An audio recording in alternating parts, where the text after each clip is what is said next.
শ্ৰদ্ধাৰ অসমবাসী ৰাইজ, এইবেলি মহিলাপাৰা আঞ্চলিক বিহুৰ ৰঙালী বিহু উদযাপনৰ প্ৰস্তুতি চলি আছে। ইতিমধ্যে বিহুৰ প্ৰস্তুতি প্ৰায় সম্পূৰ্ণ হৈছে। বিহুৰ যিখন মূল তোৰণ হ'ব, সেই তোৰণৰ বাবে এটি মহ বনোৱা হৈছে। মহৰ পিঠিত এগৰাকী বিহুৱাই মানে পেঁপা বজাই থকা দেখিবলৈ পোৱা গৈছে।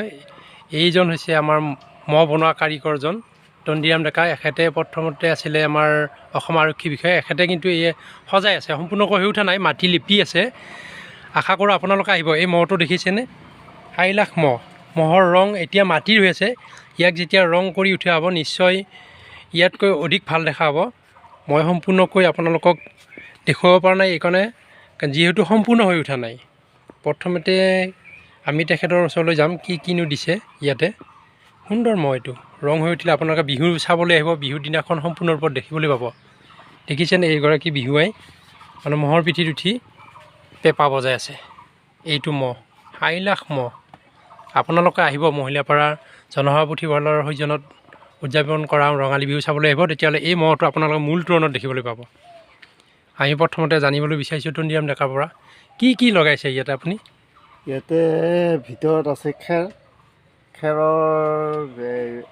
খেৰেদি বনাই এই মাটি লিপি দিছোঁ। আৰু তাৰপাছতে এই মানটোৰ হেৰিটোতো খেৰ দিয়া আছে।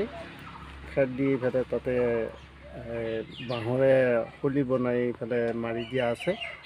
আৰু তাতে এনেকৈ মহটো ৰখাই তাৰপিছত মাটিটো লিপি দিছোঁ।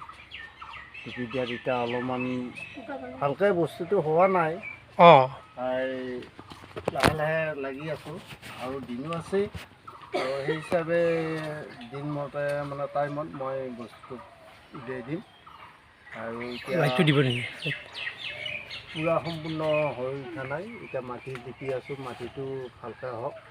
হোৱাৰ পাছতে ৰং চং দি কাপোৰ পিন্ধাই পঠাই দিম। আৰু আপুনি 20 তাৰিখৰ কাৰণে সাজু কৰিব? 20 তাৰিখৰ কাৰণে সাজু কৰি দিম। ধন্যবাদ বাৰু।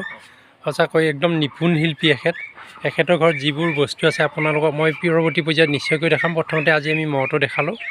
এওঁৰ ঘৰত যিদিনাখনে এওঁ সময় দিব পাৰিব, তেতিয়া এওঁ বনোৱা সকলো বস্তু আপোনালোকক দেখাবলৈ চেষ্টা কৰিম। মুঠতে আমাৰ অনুৰোধ থাকিল, আপোনালোকৰ আহ্বান থাকিল, 20 তাৰিখে আপোনালোকে জনসভা পুথিভঁৰাল এই মহটি চাবলৈ আহিব। দেখিছেনে কি সুন্দৰকৈ সজাইছে? চকু, কাণ, এই মহৰ শিং আৰু ওপৰত এই বিহুৱাজন।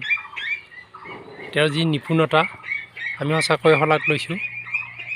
আশা ৰাখিছোঁ আপোনালোকে সকলোৱে চাবলৈ আহিব। এই মহৰ যিটো শিল্পীজন সঁচাকৈ একদম নিপুণ, আমাৰ আদৰ্শ আৰু শ্ৰদ্ধাৰ ব্যক্তি। বহুতে ভাবে এইবিলাক কৰি কি কাম, তেওঁৰ যিটো চৰ্চাক আমি সেৱা জনাইছোঁ। আৰু আজিলৈ ভিডিঅ'টো ইমানতে সামৰিছোঁ।